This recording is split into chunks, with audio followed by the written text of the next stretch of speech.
हाँ, प्रारंभ करेंगे।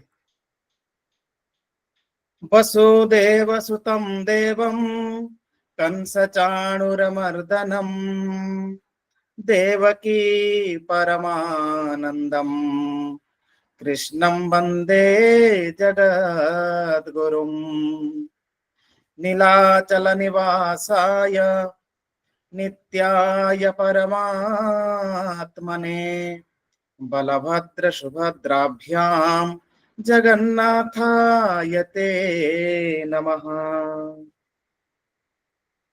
सर्वेभ्यो नमो नमः। अष्टादश विद्यास्थानं चतुष्षष्टि कलाश्च आधारीकृत्य प्रवर्तमानायाम् अस्याम् अन्ताराष्ट्रीय संगोष्ठ्यां भवतां सर्वेषां स्वागतं करोमि। अस्यां संगोष्ठ्याम् अद्यतनीय कार्यक्रमे अस्माकम् अध्यक्षः वर्तन्ते। अस्य कार्यक्रमस्य प्रोफेसर हरीश महोदयः दिल्ली विश्वविद्यालयस्य सम्प्राप्ताः सन्ति। महोदयानां स्वागतं कुर्मः। अद्य अस्मिन् कार्यक्रमे अध्यक्षरूपेण ते अस्माभिः सह भवन्ति। एवमेव सह अध्यक्ष ये वर्तन्ते डॉक्टर कुलदीपक शुक्ल महोदयः, तेषामपि अहं स्वागतं करोमि। एवमेव अध्यक्षाणाम् अनुमत्या कार्यक्रमस्य शुभारम्भः भवेत् इति अहं प्रार्थये। तर्हि सर्वादौ मङ्गलाचरणम् आचरितुम् आगच्छति। वैदिकमङ्गलाचरणं प्रस्तौति श्रीमान् आकाशः। अहं तं समनुरुन्धे कृपया वैदिकमङ्गलाचरणं प्रस्तौतु इति मन्यः।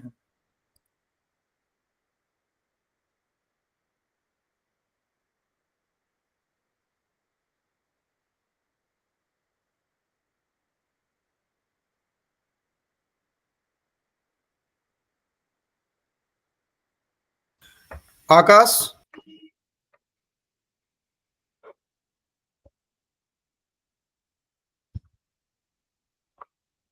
आकाश महोदयः। विश्वेश्वर, विश्वेश्वर जी महोदय, आरभ्यताम्। हरि ओम। स्वस्ति न इंद्रो वृद्धस्रवाः, स्वस्ति नः पूषा विश्ववेदाः, स्वस्ति नस्तार्क्ष्यो अरिष्टनेमिः, स्वस्ति नो बृहस्पतिर्दधातु त्रिखदश्वा मरुतः कृष्णिमातरः, शुभं जावानो विदधेतु जग्मयः, अग्निजिह्वा मनवः सूरचक्षुषो विश्वे नो देवा अवसागमन्निः, भद्रं कर्णेभिः शृणुयाम देवा, भद्रं पश्येमाक्षभिर्यजत्राः, स्थिरैरङ्गैस्तुष्ट्वागुंसस्तनूभिर्व्यसेमहि देवहितं जदायुः, शतमिन्नु शरदो अन्ति देवा, यत्रा न शकराजरसन्तनूनाम्, पुत्रासो यत्र पितरो भवन्ति मानो मध्यारीरिकतायुर्गन्तो हरिः ओम्। धन्यवादः। इदानीं लौकिकमङ्गलाचरणं प्रस्तोतुम् अहं समनुरुन्धे सुश्री सागरिका भट्टाचार्य महोदया। धन्यवादः मन्यः। सुप्रभातं। लौकिकमङ्गलाचरणम्। ओ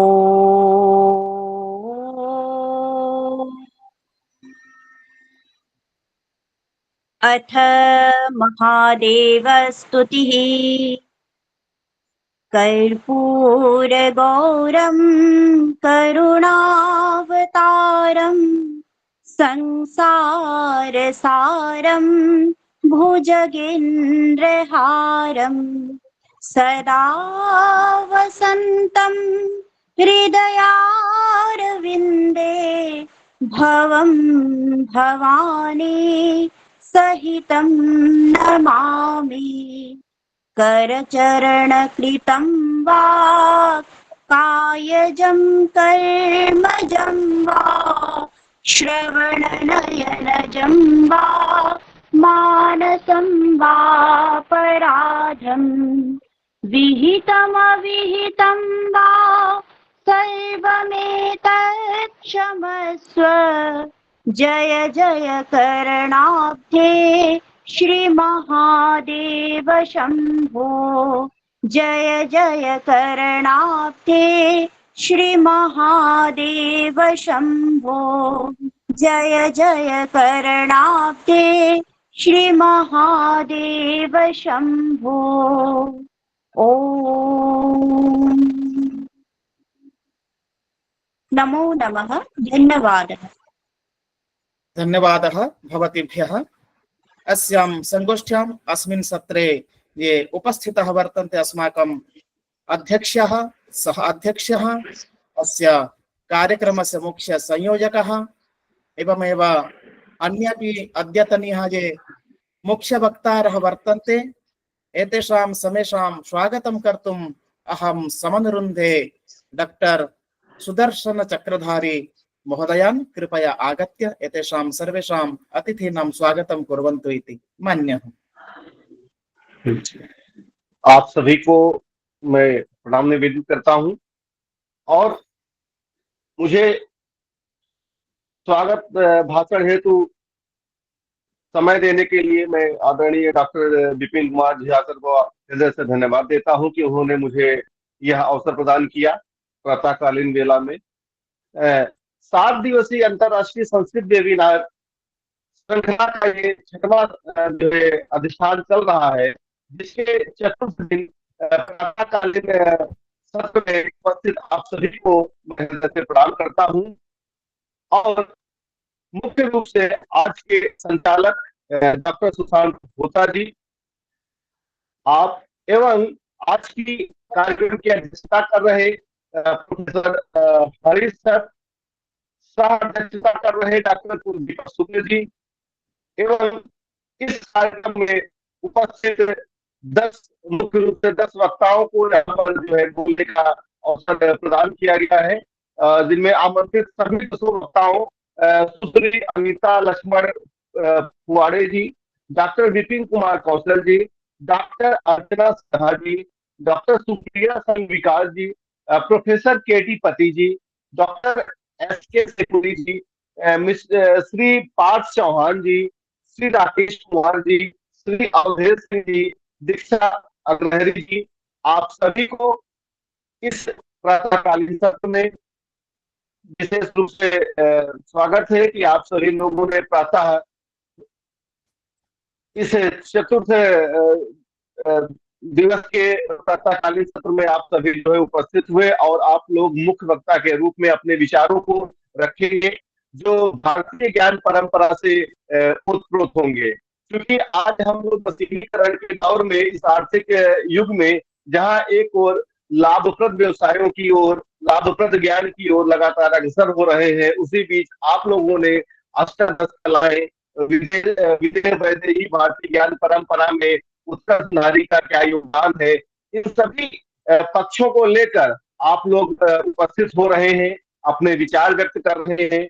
यह एक सराहनीय पहल है जो हम सभी को हमारे इस आर्थिक युग में नैतिक मूल्यों का ज्ञान कराते हुए परस्पर आगे बढ़ने के लिए प्रेरित करती है। तो आप सभी को आप सभी का मैं स्वागत करता हूं। साथ ही साथ आज इस कार्य में उपस्थित मंगलाचरण के लिए आकाश जी, लौकिक मंगलाचरण के लिए सागरिका भट्टाचार्य जी एवं शांति मंत्र के लिए पीयूष झा जी तथा धन्यवाद ज्ञापन के लिए डॉक्टर दीपिका दीक्षित जी भी इस वर्चुअल प्लेटफॉर्म पे उपस्थित हैं। आप सभी का मैं स्वागत करता हूं एवं साथ ही साथ यहाँ पर और भी जितने हमारे श्रोतागण इस वेबिनार में जुड़े हुए हैं, जो मुख्य वक्ता तथा अध्यक्ष एवं सह अध्यक्ष द्वारा दिए गए उद्बोधन का लाभ प्राप्त करके अपने जीवन को उत्कृष्टता की ओर ले जाएंगे, आप सभी का मैं हृदय से स्वागत करता हूं और आशा करता हूं कि आज का यह जो प्रातःकालीन सत्र है निसंदेह आपको नई सोच देगा, नई ऊर्जा प्रदान करेगा तथा भारतीय ज्ञान परंपरा के विविध पक्षों को आपके मन में एक विभिन्न पक्षों को समझने के लिए आपके मन में जिज्ञासा उत्पन्न करेगा। आप सभी को बहुत बहुत धन्यवाद, बहुत बहुत स्वागत आप सबका। और इस कार्यक्रम क्योंकि यह कार्यक्रम जो है आज भी 6वीं श्रृंखला चल रही है, जो निसंदेह बहुत व्यापकता को दिखाता है। और मुझको यह लगता है कि भारत की यह पहली ऐसी अंतर्राष्ट्रीय वेबिनार श्रृंखला होगी जो इतने बृहत स्तर पर जो है, इसमें बहुत अच्छे अच्छे कई सारे कुलपति, कई सारे प्रोफेसर, कई सारे शोध छात्र जुड़कर इस श्रृंखला को अद्भुत बना रहे हैं। तो इसलिए इस श्रृंखला के का जो श्रेय है वो डॉक्टर विपिन झा सर को जाता है। तो विपिन सर का भी मैं बहुत बहुत स्वागत करता हूं। आप सभी का बहुत बहुत स्वागत है अब जो है इस कार्यक्रम में। बहुत बहुत धन्यवाद। सभी का स्वागत किए श्रीमान डॉक्टर सुदर्शन चक्रधारी जी, मैं उनका भी स्वागत करता हूं इस कार्यक्रम में। और होता महोदय, आगे बढ़ने से पहले जितने भी यहाँ पर हैं, स्क्रीन पर सूची दी गई है, अपडेटेड सूची जो है, जी जी, जो समुपस्थित हैं वो हैंड रेज कर लेंगे। जिनका हैंड रेज रहेगा उन्हीं को केवल आहूत किया जाएगा, नाम उच्चारण नहीं किया जाएगा। तो आप अपना नाम देख लें, स्क्रीन पर नाम दिया गया है। जो जो प्रस्तुत करना चाहते हैं हैंड रेज कर लें, उन्हीं का केवल प्रस्तुतिकरण होगा, अलग से नाम नहीं दिया जाएगा। और नाम रेंडमली लिया जाएगा जो संचालन कर रहे हैं उनके द्वारा। तो आपको उस समय में समुपस्थित रहना है। अगर आप नहीं समुपस्थित रहते हैं तो फिर आपके लिए प्रस्तुत देना कठिन हो जाएगा। तो जो भी है यहाँ पर हैंड रेज अवश्य करें और यहाँ पर समुपस्थित रहें, क्योंकि सभी को सुनने के लिए आप यहाँ पर हैं, केवल सुनाकर जाने के लिए नहीं। अस्त, धन्यवाद। होता जी। जी सर, नमस्ते।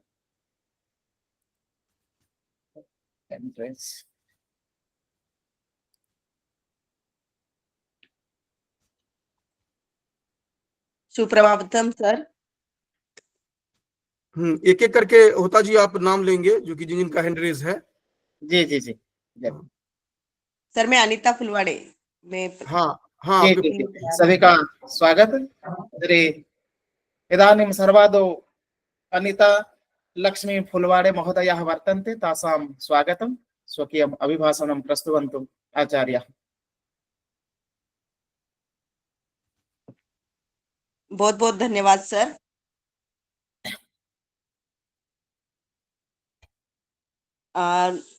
मेरे आज के इस विषय के अंतर्गत, वेबिनार के अंतर्गत जो मेरा अभी विषय अपना परिचय देते हुए प्रस्तुत करेंगे ताकि श्रोता जो है वो भी स्पष्ट हो जाए। ठीक है सर, धन्यवाद सर। नमस्कार सभी को। मैं प्राध्यापिका अनीता लक्ष्मण फुलवाड़े, शिक्षा शास्त्र विभाग एमजीएम विश्वविद्यालय के अंतर्गत कार्यरत हूँ और मैं हिंदी का अध्यापन करती हूँ। इस वजह से मैं मेरा विषय जो है हिंदी में प्रस्तुत करना चाहूंगी। वैसे इसके लिए जो प्रेरणाएं झा सर से मुझे मिली है और इसके लिए मैं सर का बहुत बहुत अभिवादन करती हूँ।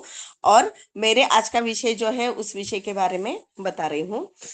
मेरे पेपर का जो शीर्षक है वह शीर्षक है रामायण में स्थित 64 कला में से आभूषण कला का एक अभ्यास। अभी यह जो अभ्यास है उस अभ्यास के अंतर्गत अगर हम देखें तो रामायण में भगवान राम, लक्ष्मण और सीता के शाही जीवन से जुड़े कई आभूषणों का उल्लेख है, जैसे कि राम की अंगूठी, सीता का चूड़ामणि और अन्य रत्नजड़ित हार व आभूषण। हनुमान जी द्वारा सीता को दी गई अंगूठी और सीता द्वारा हनुमान जी को दी गई चूड़ामणि के प्रतीकात्मक और व्यावहारिक महत्व भी बताए गए हैं, जो उनके बीच संसार और पहचान का साधन थी। हमारे भारतीय आभूषण का इतिहास बहुत ही मायने रखता है। सुंदरकांड में निर्देशित राम की अंगूठी, सीता का चूड़ामणि, यह हमें प्रेम और सौहार्द को दर्शाते हैं। ऐसे विविध पात्र और उनके द्वारा आभूषित गहनों की कला भी हमारे आभूषण कला को इंगित करती है।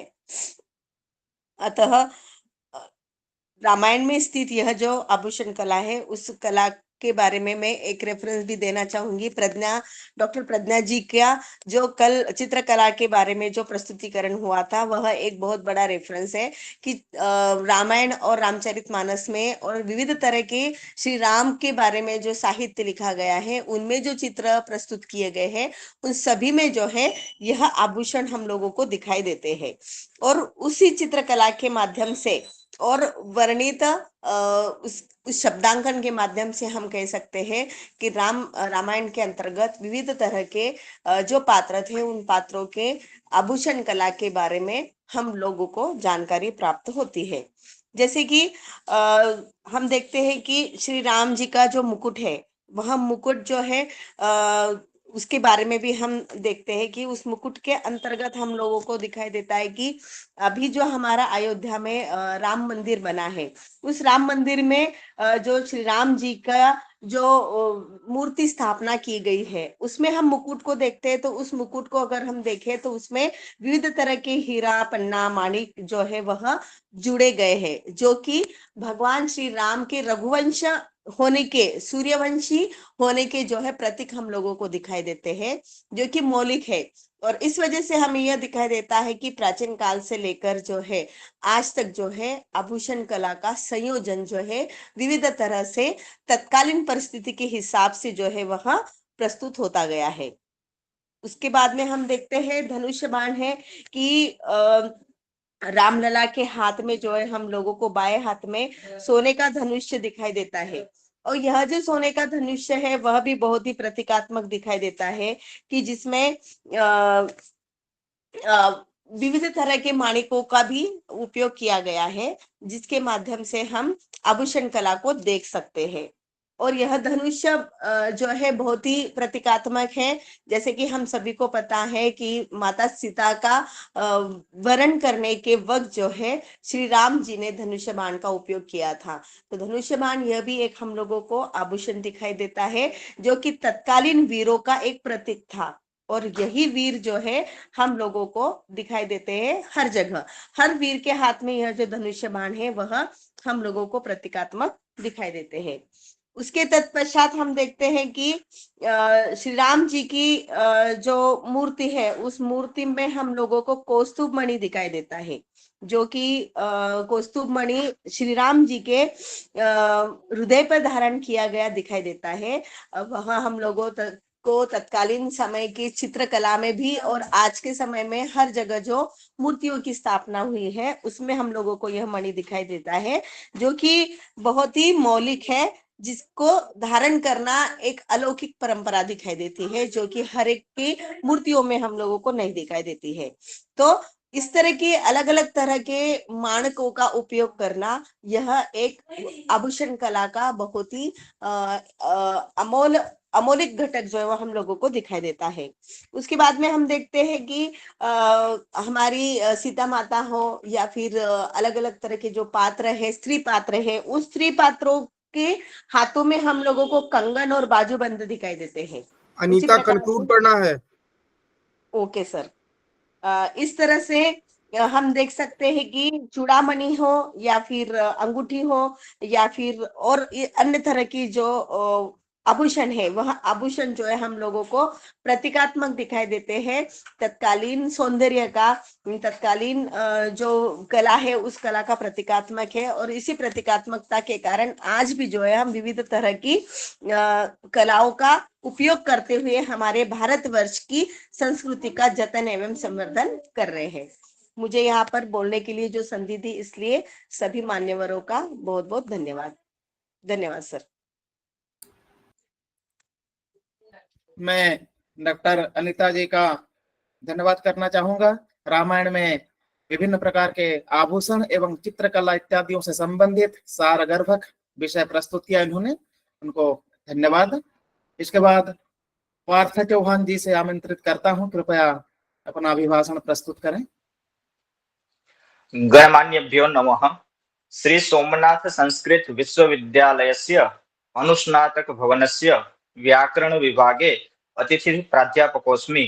7 दिवसात्मकेऽस्मिन् अन्ताराष्ट्रियानुसन्धान परिसंवादे तत्र विषयः वर्तते 18 विद्यास्थानम् इति विषयम् आश्रित्य शोधलेखोत्स्थापनां विदधामि। तत्र केचन विचाराः अत्र प्रस्तूयन्ते।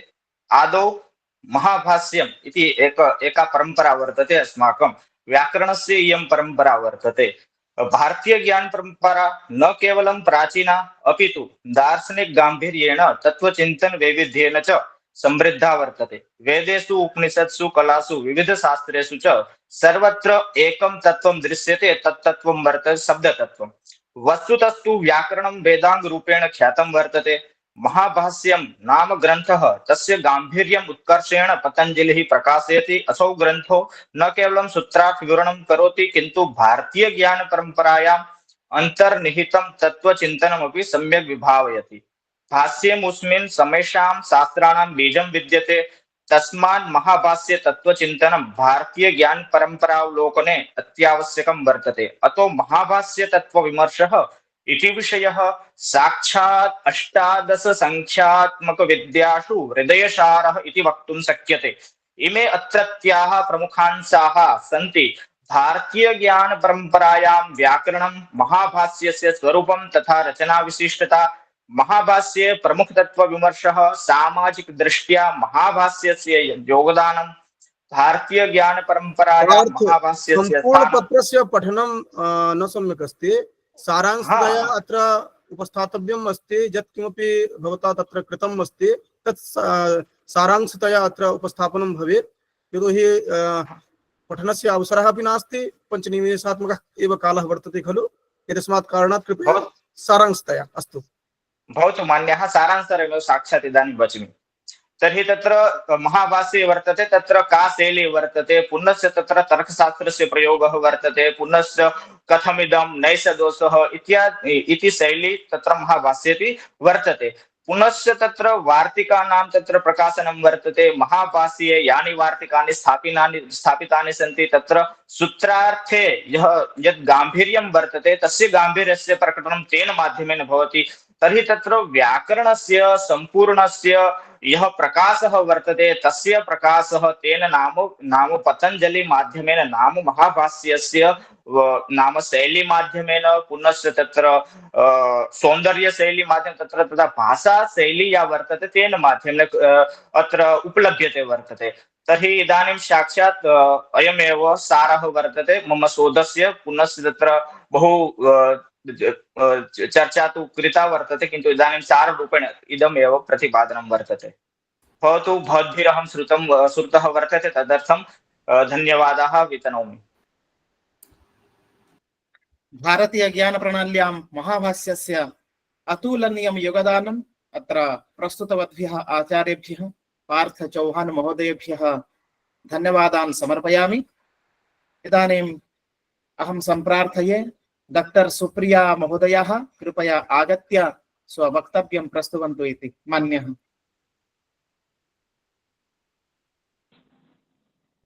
Good morning, everyone.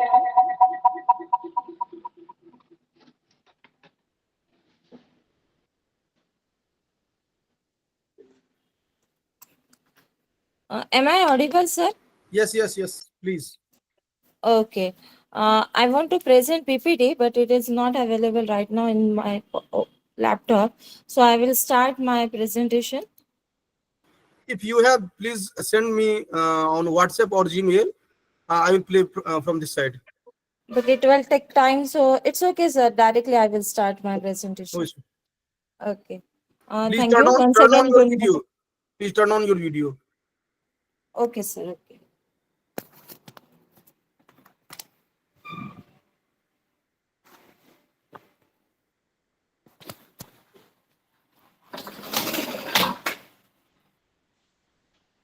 Good morning, sir. Once again.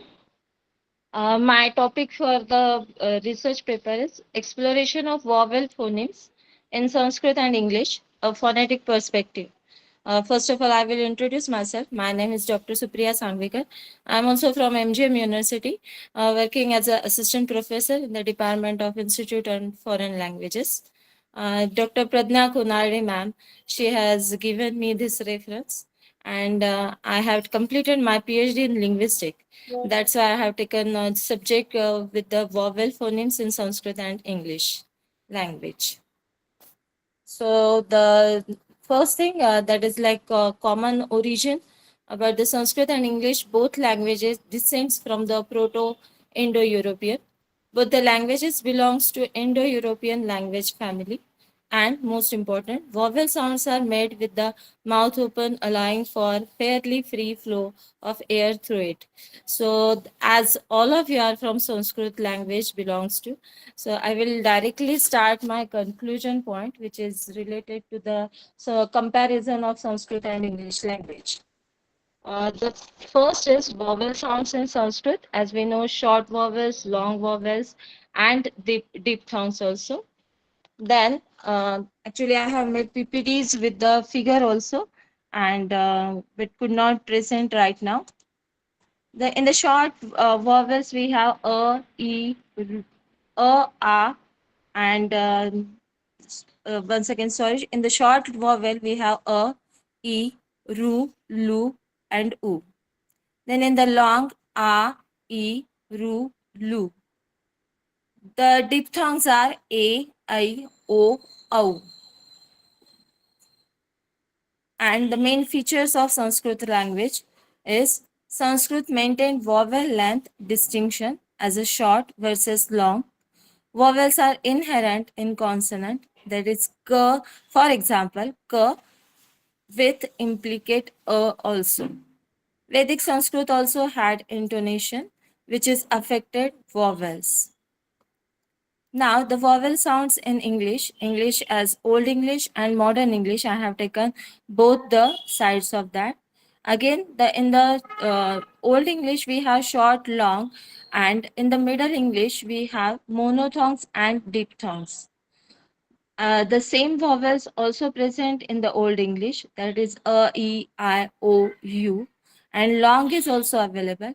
But in the modern that we have comparing, the which one is it is about the complex vowel system we are calling monophthongs and diphthongs. That is again given I, long I, short I also, e, long I, short e also. Then the comparison is given the language family, which is from the Sanskrit Indo-Aryan, that is Indo-European. In English, we are saying Germanic Indo-European. Vowel length of a Sanskrit language, short and long. Then English modern forms are less systematic. Number of core vowels in Sanskrit, we have total 13, including one, that is a 14 vowels, diphthongs, and in English we have 15 to 20, varies by dialects. Here also I have given figure for that. Some examples I will mention here. In Sanskrit language, we have a example, agri,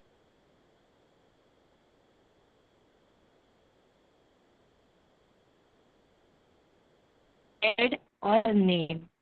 Here I have given all the examples for the vowels a, e, u.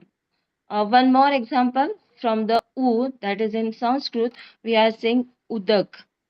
And Old English, u sound is available. And in modern English, we are saying the word for u is sun. Then the last is, that is my conclusion part. For the Sanskrit vowels are more phonetically consistent and predictable, making pronunciation straightforward. Sanskrit has a highly regular phonetic structure with clear vowel sounds that don't change based on their position in a word. English vowels are less consistent, with varied pronunciation depending on spelling, dialect, and context. English has a complex and evolving vowel system with many varied pronunciations, such as the different sounds of the letter a in cat, a in car, and a in cake. So this is my research paper. We can say PPT presentation is not available. So sorry for that, but I would like to show all these things on the PPT. Thank you very much once again. भाषा विज्ञान के अंतर्गत संस्कृत एवं आंग्ल भाषा में विद्यमान महत्वपूर्ण बिंदुओं को प्रस्तुत किया। सुप्रिया महोदया, आपको धन्यवाद अर्पित करता हूं। इसके बाद डॉक्टर दीक्षा जी से आमंत्रित करता हूं, कृपया अपना पत्र प्रस्तुत करें। दीक्षा जी। सर्वेभ्यो नमः। मेरा नाम दीक्षा अग्रणी, मैं द्वितीय वर्ष की छात्रा हूं, जो कि बनारस हिंदू यूनिवर्सिटी से। मेरा शोध पत्र का विषय है आधुनिक संस्कृत साहित्य में नवीन छंद। छंद कविता का नामधेय सौंदर्य है। जिस प्रकार नदी तटवर्ती भाग नदी के जल को एक निश्चित सीमा में प्रवाहित होने के लिए बाध्य करते हैं, उसी प्रकार छंद भी कवि के काव्य धारा को नियंत्रित करती है। छंद को काव्य विधान के लिए आधुनिक व्यवस्था भी कहा जा सकता है। संस्कृत साहित्य का आद्य सोर्स तथा मूलधार वेद शब्द राशि है तथा इस अपौरुषेय शब्द राशि को छंद शब्द से व्यक्त किया जा सकता है। छंद शास्त्र को सद्वेदांग में पुरुष के पाद के रूप में कल्पना की गई है। छंद पादोतु वेदस्य। छंद स्वरूप परिपालन के संदर्भ में प्राचीन काल से ही दो सिद्धांत प्रचलित हैं, नैरुक्त सिद्धांत और व्याकरण सिद्धांत। नैरुक्त का छंद की उत्पत्ति छाद्यन्ते छद्यन्ते व अनेन करते हैं। व्याकरणों ने इसे छद्यते अनेन इस प्रकार की व्युत्पत्ति की है। इन दोनों सिद्धांतों में शब्दगत प्रकृति विशिष्ट विचार विभिन्न का मूल है। निरुक्तकारों ने अपौरुषेय वे शब्द राशि को लक्षित करके शब्द की व्युत्पत्ति की है। छंद विभाग की दृष्टि से वैदिक और लौकिक भेद से छंद दो प्रकार के हैं। वैदिक छंदों में 7 मुख्य छंद गायत्री, उष्टिक, अनुष्टुप, बृहति, पंक्ति और जगती है। 14 अति छंद, अति, जगती, सकपरी आदि कुल 21 छंद है। लौकिक छंद लघु, गुरु, मात्रा, वर्णादि अनम्यूट कर लेना प्लीज, म्यूट हो गया गलती से।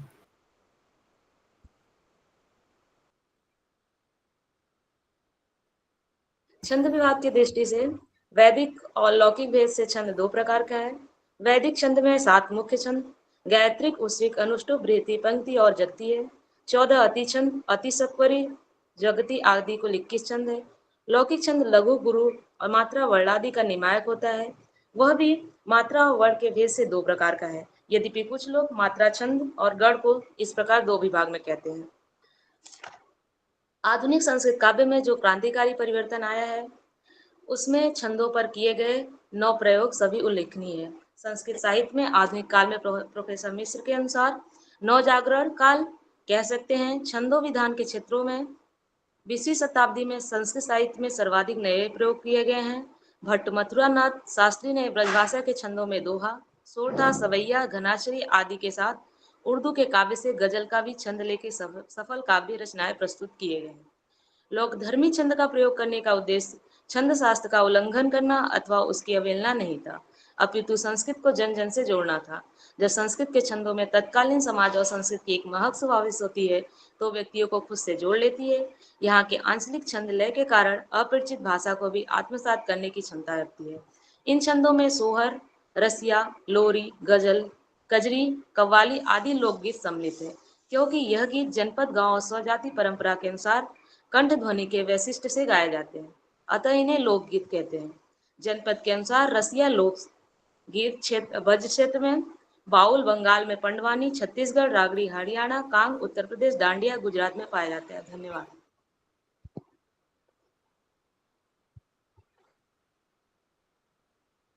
बहु सम्यक् भारतीय ज्ञान प्रणाल्यां छन्दशास्त्रम् एवमेव लौकिक संस्कृते वैदिक संस्कृते च विविध छन्दसाम् उदाहरणं प्रस्तुतवती। धन्यवादः। इदानीम् अहं सम्प्रार्थये मिस्टर अवधेश सिंह महोदयान् कृपया आगत्य वक्तव्यं प्रस्तुवन्तु इति मन्यः।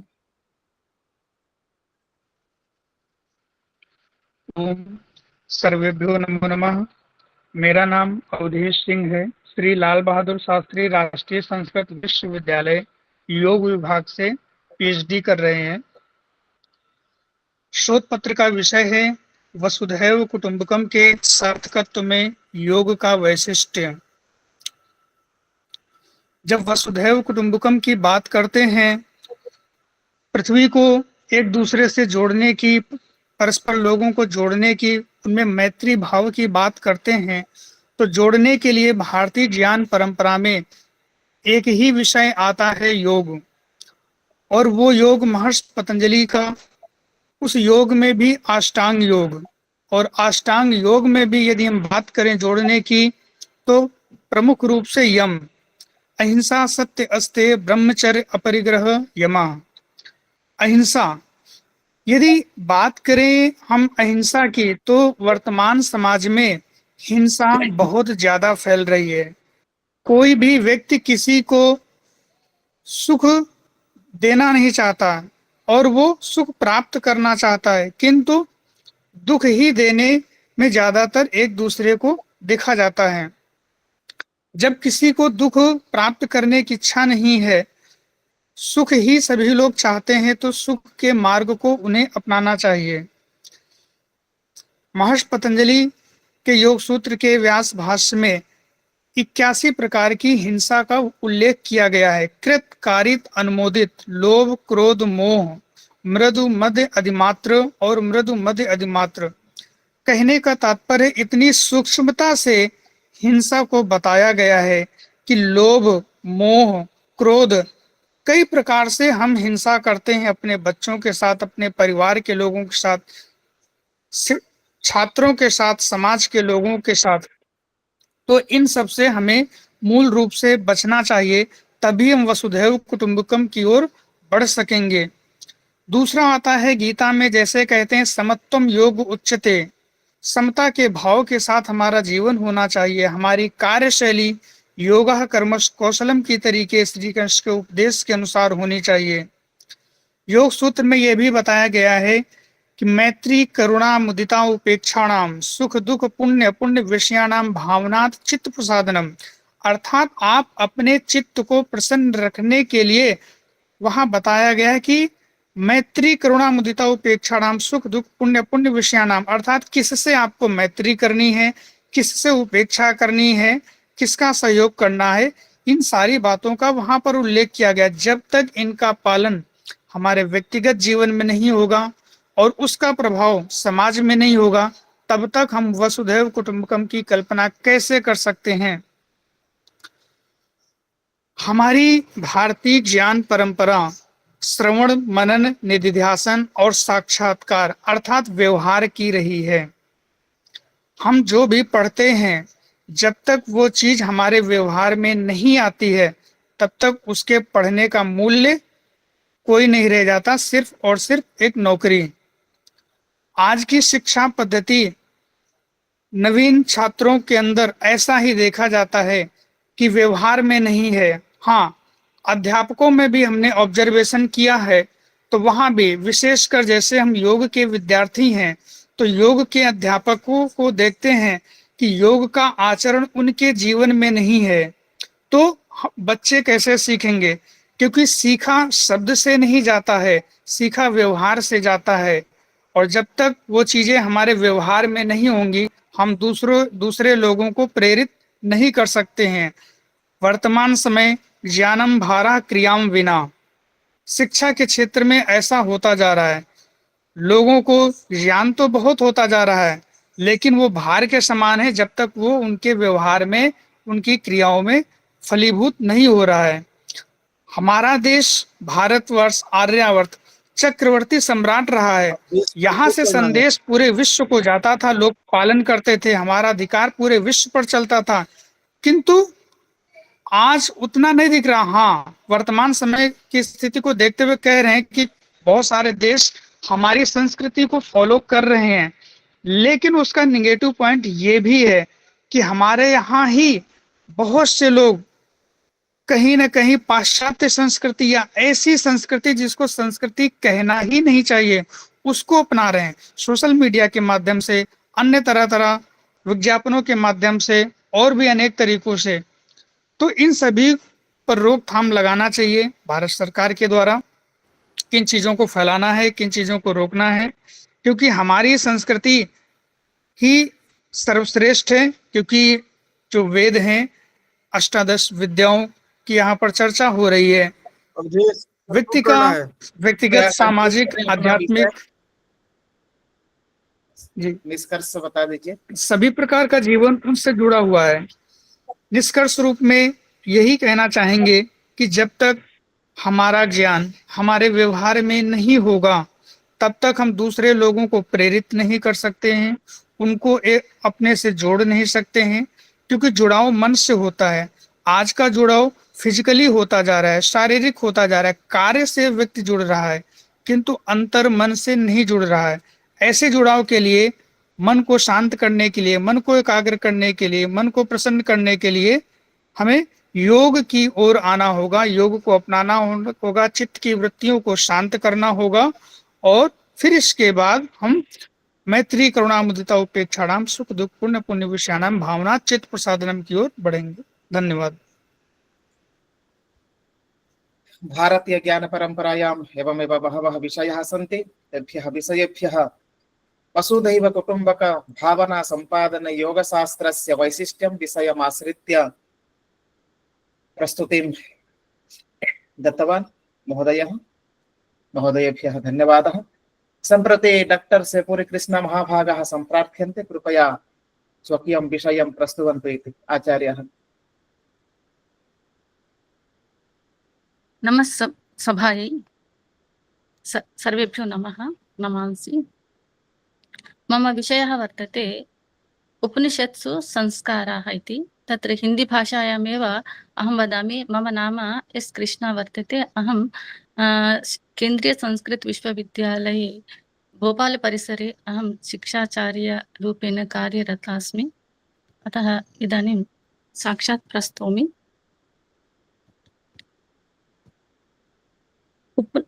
उपनिषदों में संस्कार इति यद्यपि शाब्दिक अर्थ है शुद्धि, परिष्कार, शौच, निवृत्ति या स्वभाव का शोधन, पूर्व जन्म की वासना पवित्र करना इत्यादि शाब्दिक अर्थ है संस्कार शब्द का। संस्कारों का सांस्कृतिक प्रयोजन क्या है, इसके विषय में बताते हैं। व्यक्ति के व्यक्तित्व का निर्माण करना ही अर्थात उसका विकास करना ही इसका मुख्य उद्देश्य है। महर्षि अंगिरा ने चित्रकर्म से संस्कारों की तुलना करते हुए कहते हैं, जैसे चित्रकर्म में सफलता प्राप्त करने के लिए विविध रंग अपेक्षित होते हैं, वैसे ही ब्राह्मण्य यानी चरित्र निर्माण भी विभिन्न संस्कार से होता है। चित्रकर्म यथा अनेकै रंगैरुन्मील्यते शनैः ब्राह्मण्यमपि तद्वत् स्यात् संस्कारेर विधि पूर्वकम, ऐसा कहा गया है। मानव विधाता की सुंदरतम सृष्टि है, क्योंकि पुरुषो वावा सुकृतम, ऐसा उपनिषदों में कहा है। आपाततः यहाँ प्रश्न होता है कि क्या इस दुर्लभ सर्वश्रेष्ठ योनियों को संस्कारित करने की क्या आवश्यकता है, आवश्यकता क्यों पड़ी?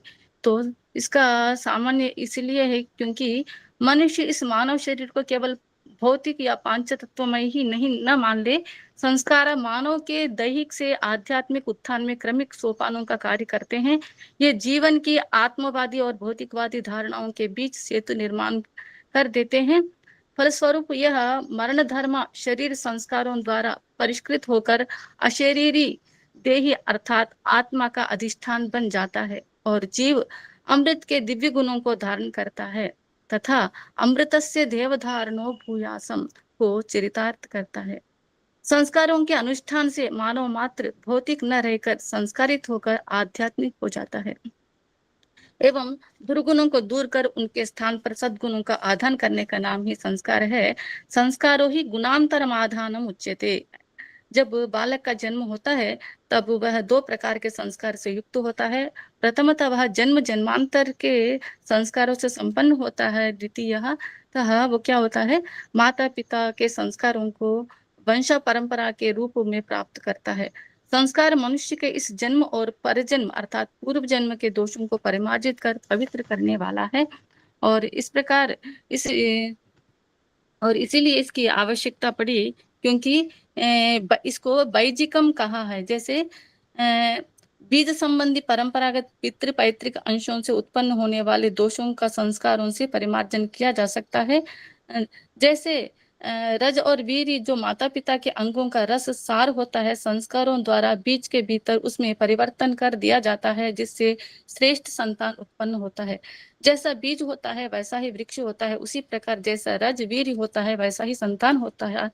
बालक माता पिता के संस्कार वंश से ही ग्रहण करता है और जन्म लेकर सामाजिक पर्यावरण से भी संस्कार ग्रहण करता है। अतः संस्कार बालक को उत्कृष्ट कोटि का श्रेष्ठ मानव बनाने के लिए ऊर्ध्वगामी सोपान की भांति काम करते हैं।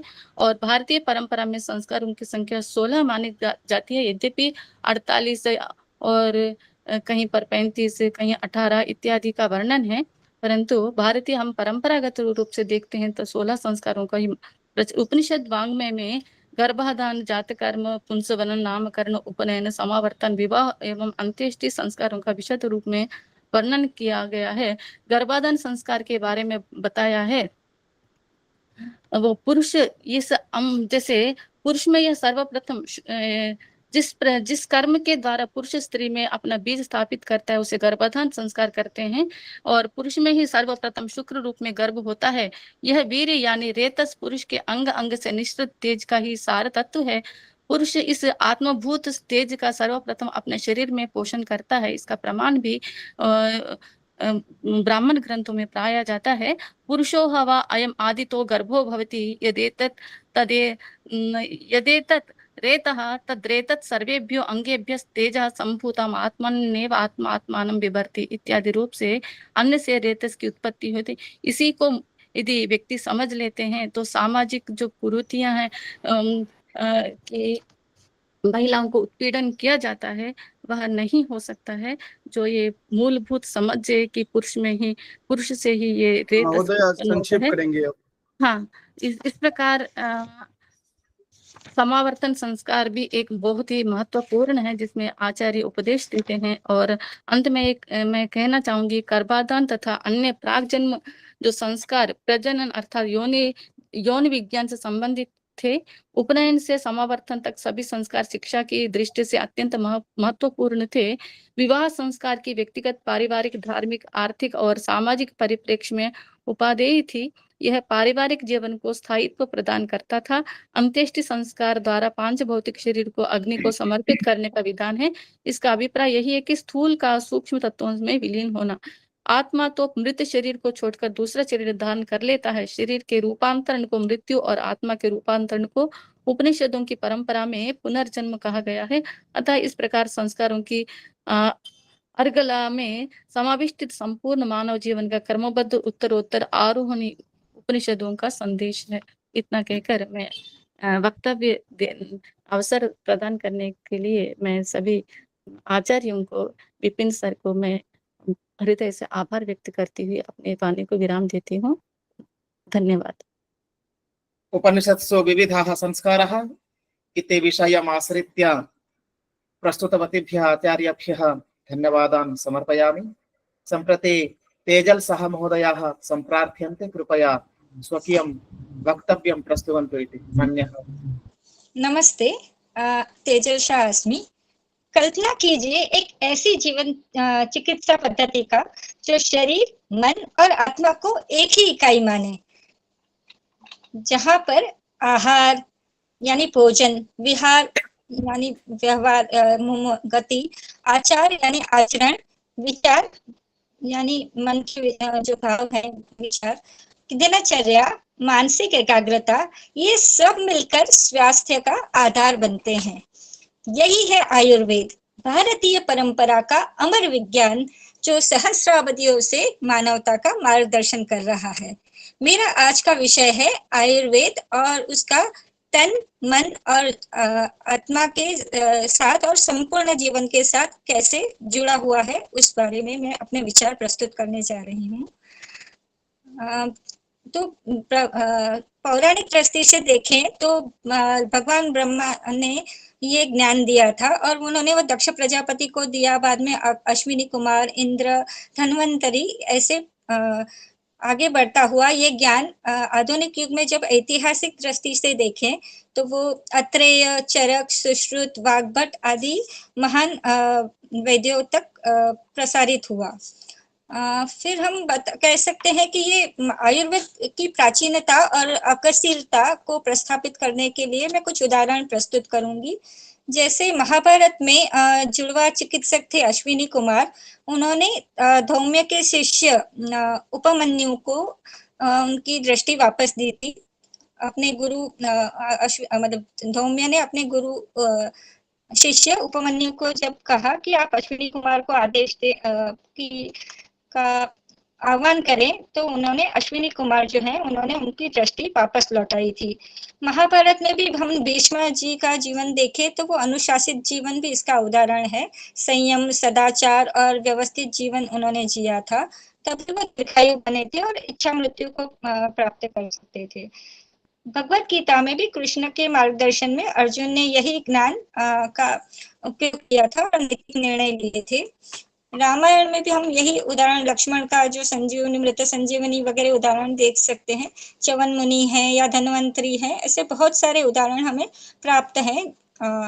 फिर आगे हम ये जो उसमें दो महत्वपूर्ण आचार्य थे जो चरक हैं, जिन्होंने रोकथाम, नैतिक जीवन और व्यक्तिगत देखभाल पर जोर दिया था और 600 से अधिक औषधीय वनस्पतियों के अन्वेषण किया था। और जो सुश्रुत थे जिन्होंने शल्य चिकित्सा का आविर्भाव किया था, उन्होंने उच्छेदन, छेदन, अन्वेषण, निष्कर्षण आदि शल्य कर्मों का वर्गीकरण भी किया था। तो ऐसे अनेक महान आचार्य वैद्य हमारे शास्त्रों में उपलब्ध हैं, हमारे जीवन में जो इनका बहुत बड़ा योगदान है। आगे हम देखेंगे कि आयुर्वेद शरीर, मन और आत्मा से किस तरह जुड़ा हुआ है। तो प्रकृति, हमारे शरीर की जो दोष है, वात, पित्त और कफ, तो वो स्वभावगत विशेषताएं हैं जिनसे हम हर मनुष्य बना हुआ है। उनका असंतुलन यानी जीवन में रोग, बीमारी, निराशा, हताशा, इनका प्रादुर्भाव। फिर आगे हम पंच महाभूतों के बारे में भी वही कह सकते हैं, जहाँ पे शरीर और मन की भौतिक और ऊर्जा संरचना है, जो अग्नि, जल, वायु, आकाश आदि जो हैं, वो हमारे शरीर में की संरचना में सभी का स्थान है। और चक्र के बारे में भी चक्र के द्वारा भी हम आयुर्वेद को हमारे साथ जोड़ सकते हैं। तो जो सहस्राधार, मूलाधार, सहस्राधार आदि जो अनेक चक्र हैं, 9 चक्र हैं, उनसे भी हम आगे जाकर मानसिक स्तर पे कुंडलिनी जागृत कर सकते हैं। यौगिक दृष्टि से भी आसन, प्राणायाम, ध्यान आदि शरीर, मन और आत्मा की एकाग्रता प्राप्त हो सकती है। फिर हम कोश को भी ले सकते हैं, जैसे अन्नमय, प्राणमय, मनोमय, विज्ञानमय और आनंदमय कोश। तो इन सब से हमारा आयुर्वेद हर एक जीवन के हर एक पहलू से जुड़ा हो, चाहे भौतिक हो, शारीरिक या मानसिक हो या वैचारिक या फिर आध्यात्मिक। अगर हमारा शरीर या मन स्वस्थ रहेगा तो ही हम आत्मिक जीवन की ओर आगे बढ़ पाएंगे। तो इसी तरह आयुर्वेद का हमारे जीवन में बहुत ही महत्वपूर्ण स्थान है। आगे हम ये भी कह सकते हैं कि आयुर्वेद में दिनचर्या के बारे में यानी दैनिक अनुशासन के बारे में भी बताया गया है। साथ में ऋतुचर्या यानी ऋतु मौसमी आचरण कैसे करना है और जीवन को कैसे संतुलित और स्वस्थ रखना है, हाँ, इसके बारे में भी बताया गया है। पंचकर्म भी है जो आयुर्वेद को हमें आयुर्वेद का के बारे में अनेक उपचार शैलियां हैं। संक्षेप में कहें तो आयुर्वेद केवल प्राचीन चिकित्सा पद्धति ही नहीं है, परंतु जीव विज्ञान, मनोविज्ञान, पौराणिक कथाएं, नैतिकता और अध्यात्म सभी को जोड़ने वाला एक कालातीत ढांचा है और ये समग्र व्यक्तित्व और स्थायी स्वास्थ्य का मार्ग प्रदान करता है, जो हमें आत्मिक खोज, लचीलापन, अनुशासन, चरित्र और संतुलित जीवन की ओर ले जाता है।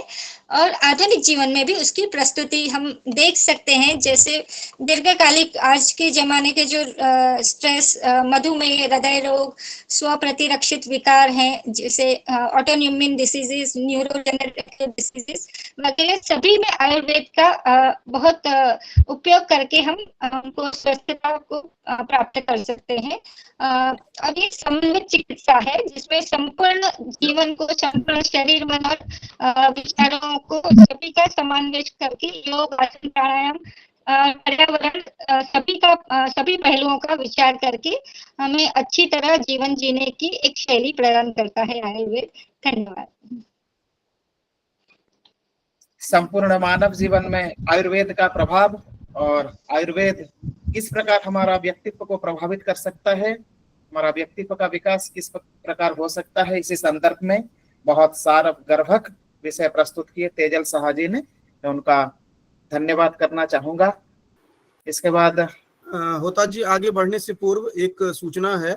जितने यहाँ पर शोध प्रस्तुता हैं या अतिथि हैं, जिनका भी यहाँ पर वक्तव्य हो रहा है, उनके शोध पत्र हमें प्राप्त हो और उनका प्रकाशन हो, इस निमित्त एक प्लेटफॉर्म तैयार किया गया है जो स्मृति ग्रंथ के रूप में प्रकाशित होना है। जितने भी शोध पत्र हैं, चयनित शोध पत्र, तो इसमें एक लिंक दिया गया है। जिस दिन जिनकी प्रस्तुति होती है उस दिन से 15 दिन के अंदर अंदर उनको अपने रिवाइज्ड शोध पत्र जो हैं वो भेजना है, जो उसमें दिया गया है निर्देश, उसके अनुसार तभी जाकर के उनका कंसीडर किया जाएगा। 15 दिन के बाद आप भेजते हैं तो 15 दिन मतलब जिस दिन आपकी प्रस्तुति हुई है उस दिन से, क्योंकि जिनका 5 को हुआ है वो 5 से काउंट करेंगे, जिनका 11 को हुआ है वो 11 से काउंट करेंगे, लेकिन 15 दिन के अंदर अगर नहीं आता है तो उसको इसमें सम्मिलित नहीं किया जाएगा स्पष्ट रूप से।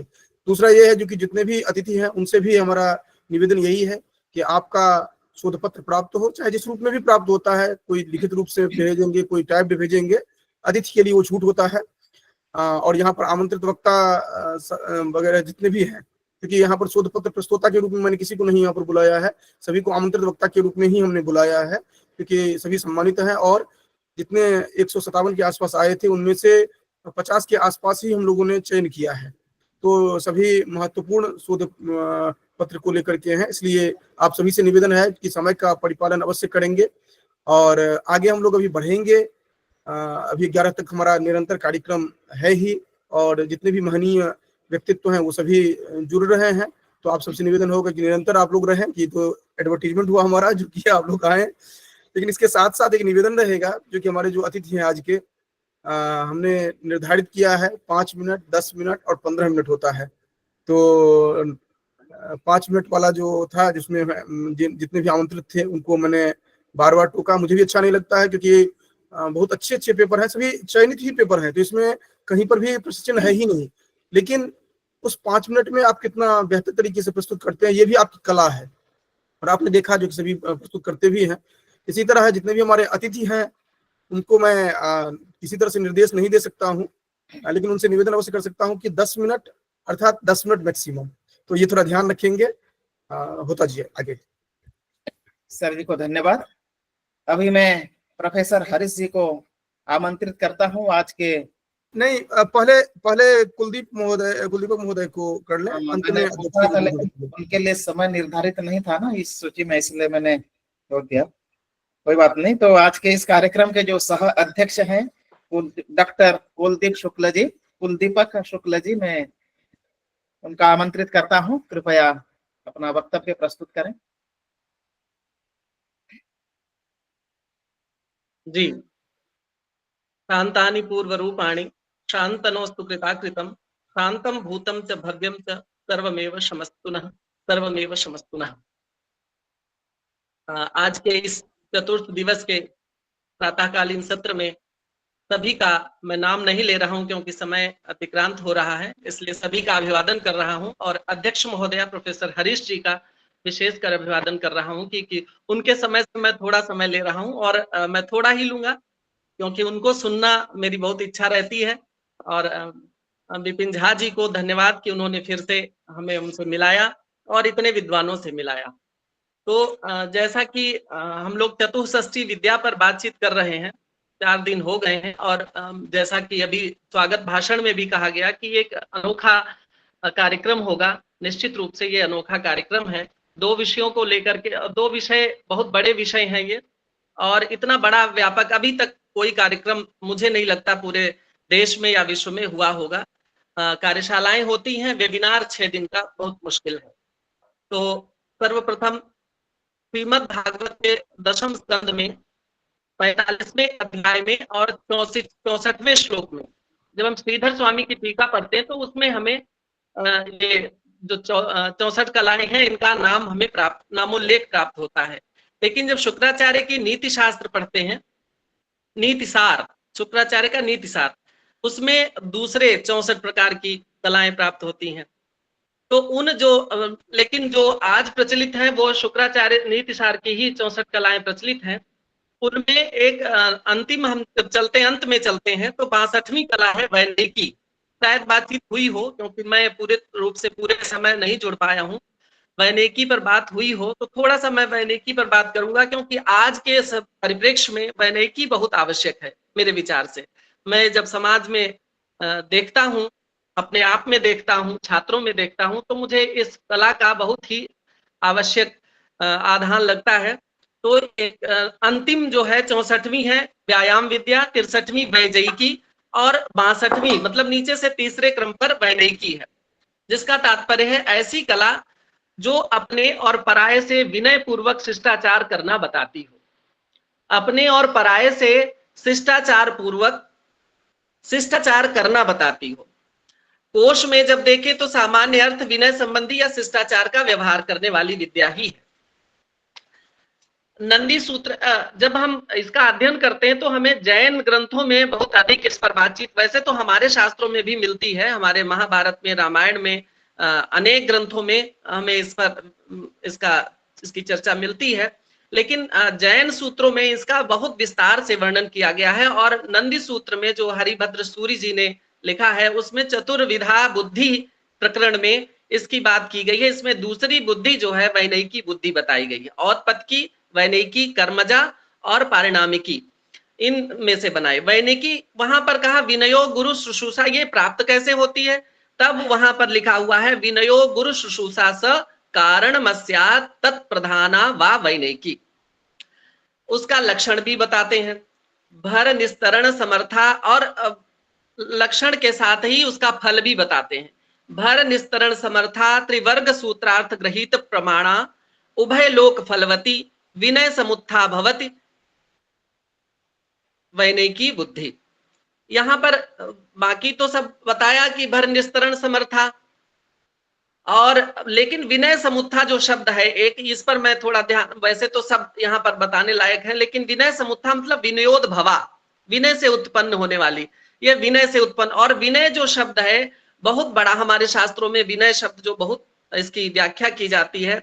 आगम सागर कोश के चतुर्थ भाग में भी इसकी विस्तृत चर्चा हमें मिलती है, और वहां पर वैनयिकी, विनय लभ्य, शास्त्रार्थ, संस्कार जन्या कहते हुए वैनयिकी और विनय के अनेक पक्षों पर विस्तार से बताया गया है। वहां पर वैनयिका, वैनयिक, वादिन, वैनयिक, वैनयिका, वैनयिकी, विनय, वेना, वेनी आदि शब्दों पर चर्चा की गई है, जहां पर विस्तृत प्रकाश हमको प्राप्त होता है। तो हम विनय को ही केवल ले जो हम लोग कहते हैं, क्योंकि वैनयिकी के मूल में विनय ही है, और हम लोग विद्या ददाति विनयम विनयादि आदि पात्रता, और उसके बाद धन और सुख, ये सारी चीजें प्राप्त होती हैं। तो ये वैनयिकी मनुस्मृति में भी इसमें, क्योंकि राजाओं के लिए शास्त्रों में बताई गई है, वहां पर मनुस्मृति में भी अमात्य दंड आयत तो दंडे वैनयिकी क्रिया, कि वहां पर अमात्य जो मंत्री है उसको दंड देने का अधिकार विनय पूर्वक वैनयिकी के माध्यम से अनुशासनात्मक तरीके से प्राप्त होता है। इसी वैनयिकी को का शासन कैसे प्रयोग करें, लेकिन हम उन शासकों की बात न करके हम अपने क्योंकि अभिज्ञान शाकुंतलम में या रघुवंशम में कालिदास ने भी बहुत अच्छा इसका प्रयोग किया है कि जब दुष्यंत प्रवेश करना चाहते हैं तपोवन में, तो वहां पर सूत से कहते हैं, वो सूत से नहीं हम लोगों से कहते हैं कि आश्रम में या गुरुकुल में प्रवेश करने से पहले हमारा जो शारीरिक सौष्ठव ही नहीं, हमारा मानसिक केवल स्तर नहीं, विनय पूर्वक होना चाहिए कि हम राजा के वेश में या किसी आखेट के वेश में या किसी भी दूसरे के वेश में हम वहां पर प्रवेश न करें। वहां विनय, विनीत वेशेण प्रवेष्टव्यम, विनीत वेश में प्रवेश करना आवश्यक है।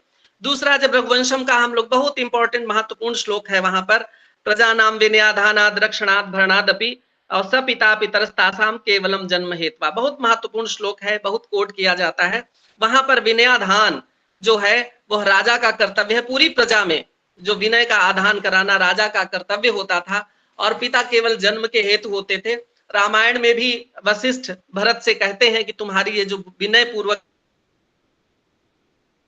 मुझे आश्वस्त करती है कि तुम अब पूरी पृथ्वी की रक्षा कर सकोगे, जो तुम्हारा उत्साह दिख रहा है। तो ये राजाओं की ही नहीं अपितु हम लोगों के अंदर भी इस बुद्धि की कला की आवश्यकता है।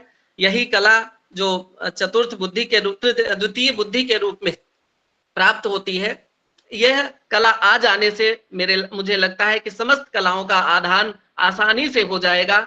यह विनय से उत्पन्न कला भार के निस्तरण करने में समर्थ है, वहन करने में। विनय से उत्पन्न कला भार के निस्तरण, कितना भी भार हो हमारे सर पर, अगर ये कला हमारे अंदर आ गई तो हमें हर भार को वहन करने की सामर्थ्य आ जाती है।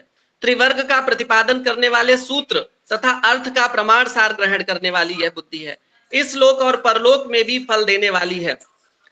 इस प्रकार वाचस्पत्यम, केवल यही कि ये तो बहुत सारे फायदे बताए गए हैं, मैंने बहुत तैयार किया है, लेकिन यहाँ समय नहीं, मैडम को सुनना है। लेकिन जब हम कोशों में देखते हैं, विनय की बात करते हैं, तो कोशों में बहुत सारे फल बताए गए हैं, फलश्रुतियां बताई गई हैं। एक इसका ये भी बताया गया है, जो विनय से, वो भी बताना आवश्यक है, जो विनय से भ्रष्ट हो जाते हैं, मत्स्य पुराण में ये बात आती, जो विनय से भ्रष्ट होते हैं उनमें बहावो अविनया भ्रष्टा राजानः सपरिच्छदा वनस्थाश्चैव राजानी विनयात् प्रतिपेदरी। तो हमारे पास विनय से भ्रष्ट होने पर हमें कितने कष्टों को भोगना पड़ता है, किन किन परिस्थितियों में जाना पड़ता है। तो ये वैनयिकी जो कला है यह हमारे अंदर आती है, और वह आती कैसे है? गुरु सेवा से। गुरु सेवा का मतलब केवल शिक्षक या गुरु से नहीं, जितने भी गुरु हैं, अब यहाँ पर उन्होंने, उद्भट ने कहा था, जितेंद्रियत्वम विनयस्य कारणम गुण प्रकर्षो विनयाद वाप्यते गुण प्रकर्षेण जनोनुरज्यते जनानुराग प्रभवा ही संपदा अवृद्धांश नित्यम सेवेत विप्रान वेद विदा शुचीन तेभ्यो ही शिक्षेत विनयम विनीत आत्मा ही नित्यशः। इस प्रकार यह विनय हम सबको धारण करनी चाहिए। वृद्धांश और वृद्धों की और गुरुओं की सेवा करना चाहिए, उनकी बात माननी चाहिए। ये यज्ञ भी कही गई है, बहुत सारी बातें इससे जुड़ती हैं। उन सब बातों को मैं यहीं पर छोड़ता हूं मैडम को सुनने के लिए। बहुत बहुत धन्यवाद सभी को मुझे समय देने के लिए, और जितने भी लोगों ने अभी पढ़े वो भी मैंने सुना, बहुत ही अच्छे रिसर्च पेपर थे, और सर ने कहा कि उनका संपादन होगा, आप लोग समय से अवश्य भेजिएगा, वो आगे फुल पेज में पढ़े जाएंगे। बहुत बहुत धन्यवाद। भारतीय ज्ञान परंपरा में विभिन्न कलाओं के बारे में, और विशेष करके जो विनय गुण है या विनय कला है, इसके संदर्भ में बहुत कुछ उदाहरणों के साथ प्रस्तुत किए डॉक्टर कुलदीपक शुक्ला जी, मैं उनका धन्यवाद करना चाहूंगा। और तत्पश्चात इदानीं दिल्ली विश्वविद्यालयस्य आचार्यः प्रोफेसर हरीश महोदयः वर्तन्ते, अद्यतनीय अस्य सत्रस्य अध्यक्षः। अहं तासाम् अभिनन्दनं स्वागतं च करोमि। कृपया आगत्य अस्मान् आशीर्वचोभिः अनुगृह्णन्तु इति मन्यः।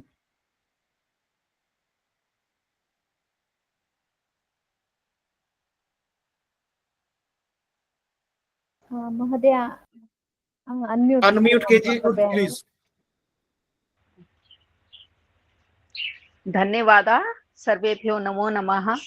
ओम यां मेधां देवगणाः पितरश्च उपासते तया मामध्ये मेधया अग्नि मेधाविनं कुरु। सर्वेभ्यो नमो नमः।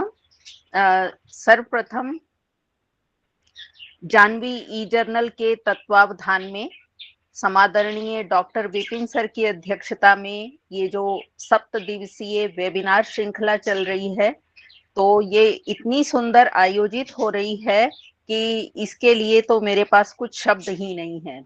तो चतुष्षष्टि कला, अष्टादश विद्या स्थान और विदेह वैदेही की बात चल रही है, और इस सत्र में, आज के इस सत्र में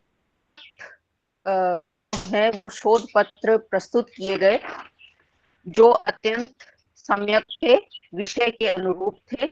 सर्वप्रथम सुश्री अनीता जी ने रामायण में 64 कलाओं में आभूषण कला की बात की।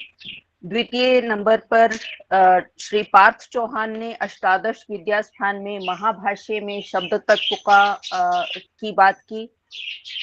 तत्पश्चात डॉक्टर सुप्रिया जी ने फोनेटिक्स और लिंग्विस्टिक्स में वॉवल्स की बात की। तदनंतर सुश्री दीक्षा जी ने छंदो विधान, लौकिक और वैदिक छंद की बात की। उसके पश्चात श्री अवधेश सिंह ने वसुधैव कुटुंबकम के परिप्रेक्ष्य में योग दर्शन को प्रस्तुत किया। तदुपरांत डॉक्टर कृष्णा सेपुरी जी ने उपनिषदों में संस्कार को प्रस्तुत किया। उसके पश्चात सुश्री तेजल जी ने आयुर्वेद और उसके तन, मन और आत्मा के साथ संबंध को प्रस्तुत किया। और अंत में डॉक्टर कुलदीपक शुक्ल जी ने वैनिकी कला के बारे में अपना एक अद्भुत वक्तव्य जो है वो प्रस्तुत किया। सभी शोध पत्र जो थे वो अत्यंत सम्यक थे, अत्यंत रुचिपूर्ण थे और अपनी समय सीमा के अनुरूप थे। तो आज के समस्त शोध पत्र वाचकों को अपनी सुंदर प्रस्तुति हेतु मैं हार्दिक शुभकामनाएं, साधुवाद व बधाई देती हूँ। और यहाँ अष्टादश विद्या और चतुष्षष्टि कला की विशेष बात चल रही है, तो यहाँ मैं अपना भी पत्र प्रस्तुत कर रही हूँ जो कि पातंजल योग दर्शन पर है। और उससे पूर्व मैं ये भी बताना चाहूंगी कि योग दर्शन जो है वो अष्टादश विद्या स्थानों में तो आता ही है, यह एक कला भी है। तो ये प्रश्न होता है कि योग कला कैसे है, तो वास्तविक कला तो योग ही है। तो वो कैसे है, तो ये जीवन जीने की कला है, आर्ट ऑफ लिविंग है। अन्य कलाएं तो मात्र शारीरिक है, परंतु योग हमारे मन से संबंधित है।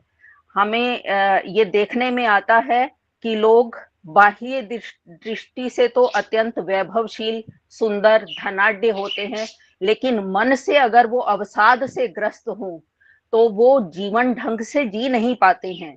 तो योग तो वास्तविक कला है और वो जीवन जीने की कला है। तो इस संदर्भ में मैं अपना पत्र जो है वो प्रस्तुत करती हूँ। कृपया ये पीपीटी जो है आप सामने देखते रहें। तो मेरे शोध पत्र का विषय है योग दर्शन में परिकर्म विधि व परिणाम विधि। तो इसको आरंभ करने से पूर्व जो है मंगलाचरण करते हैं। कृपया स्लाइड्स परिवर्तित करते रहें। ओम योगेन चित्तस्य मन योगेन चित्तस्य पदेन वाचां मलं शरीरस्य च वैद्यकेन योपाकरोत् पतंजलिरानी।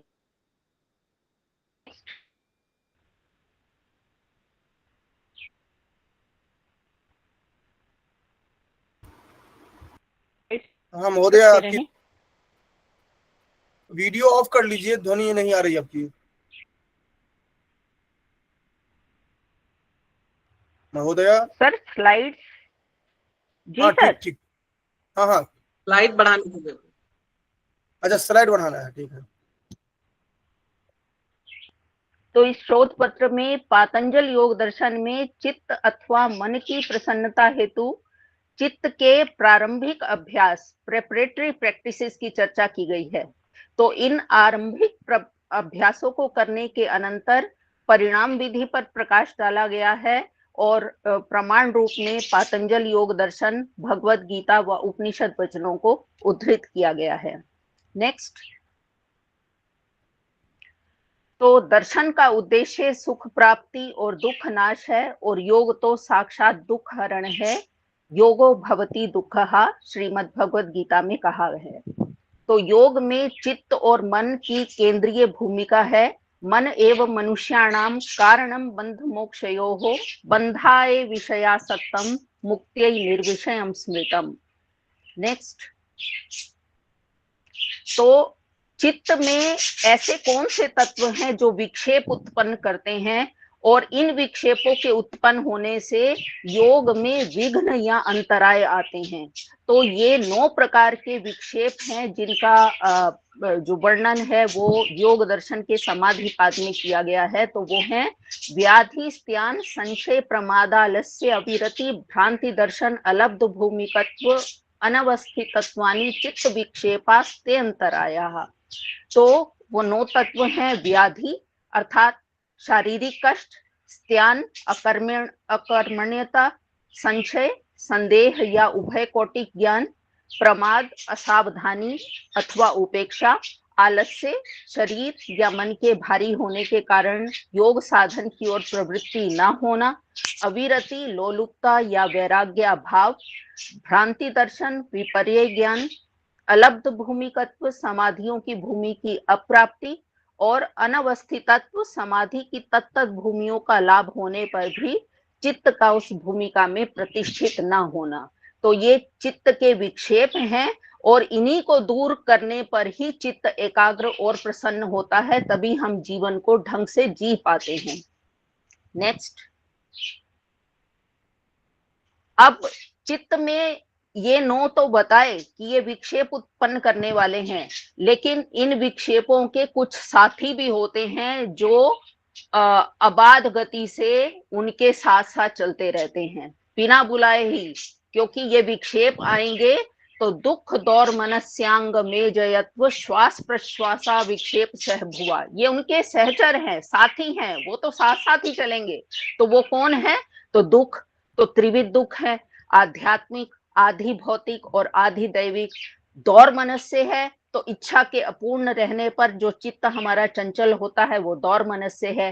अंग में जयत्व तो जब हमारी इच्छाएं तृप्त नहीं होती अथवा क्रोध में होते हैं, आवेश में होते हैं, तो हमारे अंग कांपते हैं, हमारी जुबान लड़खड़ाती है, हम समझ नहीं पाते कि हमारे साथ क्या हो रहा है। और फिर है श्वास, श्वास तीव्र गति से जो है वो आता है जाता है, तो ये इन विक्षेपों के साथी हैं। और प्रश्वास, जो श्वास को हम बाहर निकालते हैं वो प्रश्वास है, लेकिन समाहित चित्त वाले लोगों के साथ ऐसा नहीं होता है। तो पातंजल योग दर्शन में चित्त और मन को प्रसन्न रखने के लिए इन प्रारंभिक अभ्यासों की चर्चा की गई है, जिससे ये विक्षेप दूर हो जाए। तत्प्रतिषेधार्थम एक तत्वाभ्यासा, तो किन 7 तत्वों को बताया गया, किन 7 सूत्रों को? तो पहला है मैत्री करुणा मुदितोपेक्षाणाम सुख दुख पुण्य पुण्य विषयाणाम भावनातश्चित्त प्रसादनम। तो यहाँ 4 प्रकार के जीवों की बात की गई है। पहला वे हैं जो सुखी हैं, उनके साथ मैत्री भाव रखना चाहिए। क्यों? क्योंकि अगर वो सुखी लोगों के साथ हम मैत्री भाव रखेंगे, जो धनाढ्य हैं, तो उनसे हमें कुछ ना कुछ लाभ ही होगा, बजाय इसके कि हम उनके साथ कुछ शत्रुता का भाव करें। जैसे कोई बिरला, टाटा, अडानी, अंबानी ऐसे धनाढ्य व्यक्ति हैं, तो वो हमारे संकट काल में हमारी कुछ ना कुछ सहायता ही करने वाले हैं। तो मैत्री ऐसे लोगों के साथ करनी है। दुखी लोगों के साथ, ये कृपया पीछे चले, पिछली स्लाइड को दिखाएं।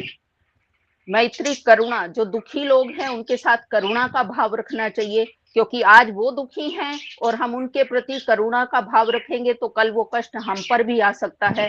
पुण्यात्मा, जो लोग अच्छे कार्यों में लिप्त हैं, धार्मिक संस्थानों में कुछ दान दे रहे हैं, कुछ धार्मिक स्थलों में कुछ भोजन की व्यवस्था कर रहे हैं, तो ऐसे पुण्यात्माओं के प्रति मुदिता का भाव रखना चाहिए।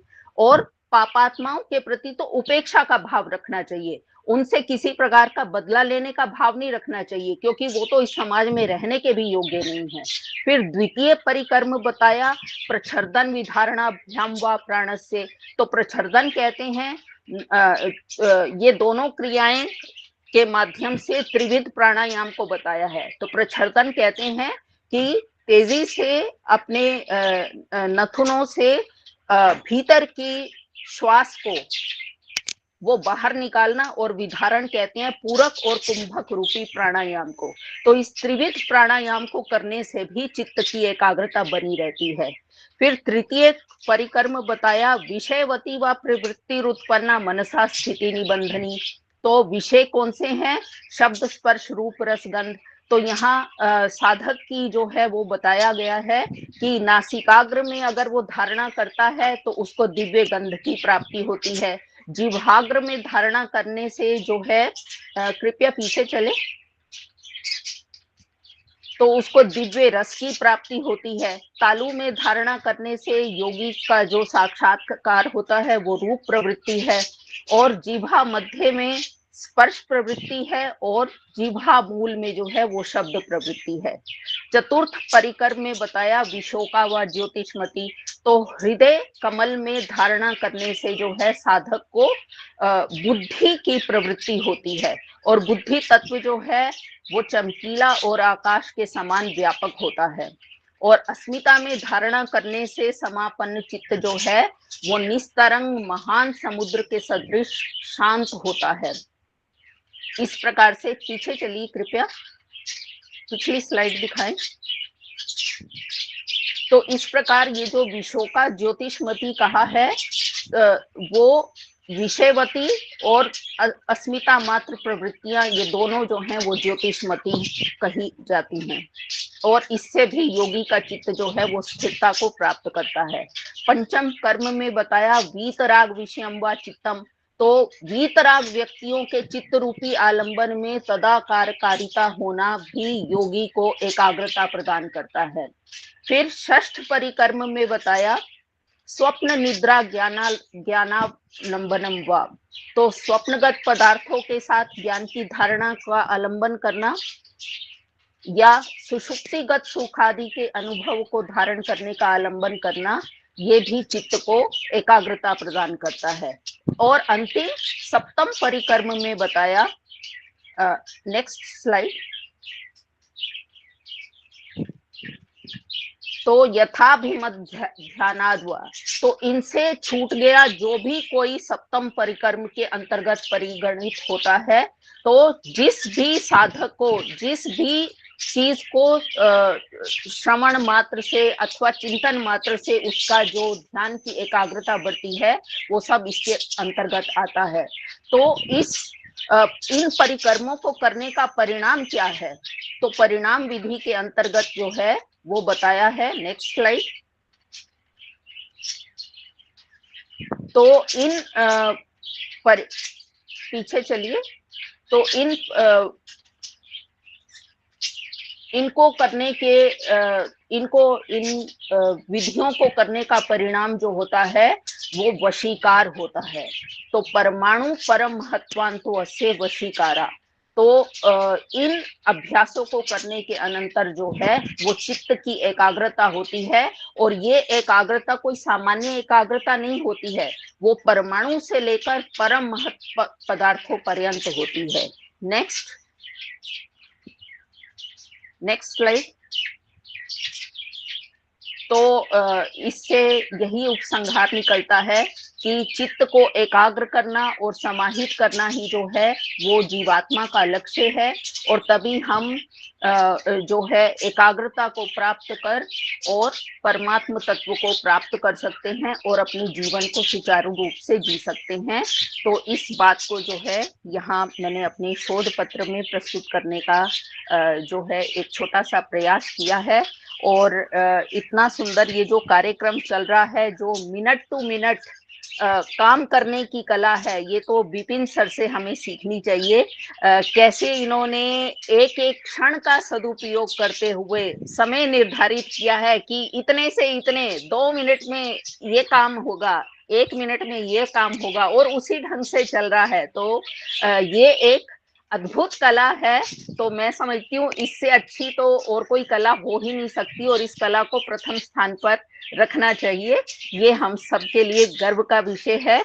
और यहाँ पर उपस्थित डॉक्टर सुदर्शन जी, डॉक्टर दीपिका जी, सुशांत होता जी, कुलदीपक शुक्ल जी, आकाश जी, सागरिका जी, इन सब ने जो है इतना सुंदर प्रस्तुतिकरण किया, इसके लिए मैं आभार व्यक्त करती हूँ। और विपिन सर ने मुझे इतने आग्रह पूर्वक जो है वो जोड़ा। मैंने तो उन्हें स्पष्ट शब्दों में बोल दिया, सर आप आदेश दें, हमें तो आपसे सीखने को बहुत कुछ मिलता है और आगे भी आप हमें अपने साथ जोड़ते रहेंगे, मैं ऐसी आशा करती हूँ। और इसके साथ ही मैं अपनी बात को समाप्त करती हूँ। आप सभी का हार्दिक आभार, नमस्कार, धन्यवाद, प्रणाम, नमो नमः। अध्यक्ष भाषण के द्वारा और अपने आशीर्वाद के द्वारा हमें अनुग्रहित किए माननीय प्रोफेसर जी ने। और खास करके उनका जो विषय है योग दर्शन में परिकर्म विधि व परिणाम विधि और मानव जीवन में योग दर्शन का क्या प्रभाव रहा है, और खास करके जो एकाग्रता, चिंतन इत्यादियों के बारे में सारगर्भक विषय प्रस्तुत की आचार्य जी ने, हम भी उनसे प्रेरणा लेते हैं और उनको बहुत बहुत धन्यवाद अर्पित करते हैं। और कार्यक्रमस्य अंतिम सोपाने अत्र अस्माकं दीपिका दीक्षित महोदयः वर्तन्ते। कृपया धन्यवादं समर्पयितुं तः अहं समनुरुन्धे। आचार्य। बहुशः धन्यवादाः महोदय। सा विद्या या विमुक्तये और सर्वप्रथम मैं यहाँ पर उपस्थित जो आदरणीय गुरुजन हैं, आमंत्रित वक्तागण हैं, उन सभी को अपना सादर प्रणाम अर्पित करती हूँ। और उससे भी पूर्व मैं उस काल को, उस समय को जो है वो भी प्रणम्य है, क्योंकि वो हम सभी को एक सूत्रबद्ध बांधे रहता है, काल का कहीं भी उल्लंघन नहीं करने देता है। तो ऐसे समय को भी मैं प्रणाम करती हूँ जो निरंतर अपनी गति से आगे की ओर बढ़ता रहता है। अस्तु, सर्वप्रथम जब आज यहाँ पर कार्यक्रम में पत्र वाचन की यदि बात करें, जिनमें से हमारी जो अध्यक्ष महोदया जी हैं और सहाध्यक्ष महोदय जी हैं, तो सभी को मिलाकर कुल 9 रत्न यहाँ पर हमें दिखाई दिए। उन 9 रत्नों को मेरा बहुत बहुत हार्दिक धन्यवाद, अभिनंदन। और जो आज की हमारी अध्यक्ष महोदया हैं, प्रोफेसर हरीश महोदया जी, आप डीयू से हैं और आपका जो विषय रहा कि योग दर्शन में परिकर्म विधि व परिणाम विधि, और जिसके अंतर्गत हम सभी ने देखा कि जो मन के विकार हैं और उन मन के विकारों पर हम एक देखते हैं तन्मे मनः शिव संकल्पमस्तु, उसकी भी चर्चा हम करते हैं। मैत्री और मित्रता की भी बात आपने की, अद्वैष्टा सर्वभूता नाम मैत्रा करुण एवचा, तो ऐसी मित्रता को भी हम सभी को सीखने को मिला। आपका बहुशः धन्यवाद, अभिनंदन। आपके पत्र वाचन से हम सभी अनुग्रहित हुए। इसके अनंतर जो हमारे यहाँ पर सह अध्यक्ष के रूप में उपस्थित हैं, डॉक्टर कुलदीपक शुक्ल महोदय जी, आपके पत्र वाचन जो कि वैनिकी कला है, निश्चित रूप में एक शिक्षक के रूप में, एक छात्र के रूप में, एक सामाजिक प्राणी के रूप में भी हम सभी में विनम्रता का भाव निश्चित रूप से होना चाहिए। और हमारे ग्रंथों में उद्धृत भी है, नमन्ति फलिनो वृक्षः, तो विनम्रता तो हमें प्रकृति भी सिखाती है। तो हम तो यहाँ पर जीते जागते प्राणी के रूप में है, एक आत्म तत्व के रूप में है, हमें भी विनम्रता का जो है भाव रखना चाहिए। इसके अनंतर आपको बहुत बहुत धन्यवाद मैं अर्पित करती हूँ। इसके साथ ही साथ में पत्रिका के जो संपादक हैं, हमारे अभिभावक तुल्य हैं, डॉक्टर सदानंद झा महोदय जी का भी मैं सादर धन्यवाद और वंदन अर्पित करती हूँ। और इसके अनंतर जो हमारे मुख्य मार्गदर्शक के रूप में डॉक्टर रिपुसूदन सिंह महोदय जी हैं, जो निरंतर हमें प्रेरित करते रहते हैं।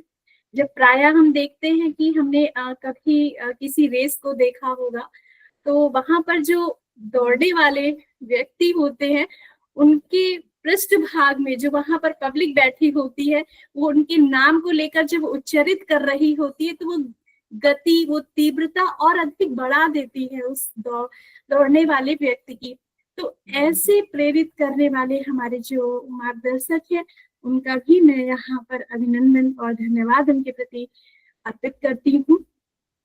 इसके अनंतर जो हमारे यहाँ पर संस्थापक हैं, क्योंकि जिस संकल्प के बिना, जिस कल्पना के बिना हम यहाँ आभासिक पटल पर एकत्रित ही नहीं हो सकते थे, उन संस्थापक महोदय जी को, गुरु जी को भी मेरा सादर नमन और धन्यवाद ज्ञापित करती हूँ उनके प्रति। इसके अनंतर जो हमारे आज के संचालन करता है डॉक्टर सुशांत होता जी, आपने बहुत ही सुंदर तरीके से समय में रहते हुए सभी जो आमंत्रित वक्ता हैं उनको समयबद्ध करते हुए अपनी सुरम्य वाणी से हम सभी को अनुग्रहित किया, कुशल संचालन किया। आपके प्रति भी मैं धन्यवाद अर्पण करती हूँ, आपको वंदन है। और इसके अनंतर हम देखते हैं स्वागत भाषण के लिए हमारे यहाँ पर उपस्थित डॉक्टर सुदर्शन चक्रधारी महोदय जी थे। उनके प्रति भी आपके द्वारा अतिथि देवो भव की ये जो परंपरा है, उसका यदि निर्वहन ना हो तो ये कार्यक्रम सुचारू रूप से आगे कैसे बढ़ सकता है। तो ऐसे स्वागत भाषण के लिए मैं आपको भी धन्यवाद ज्ञापित करती हूँ, बहुत बहुत आपका अभिनंदन है, वंदन है।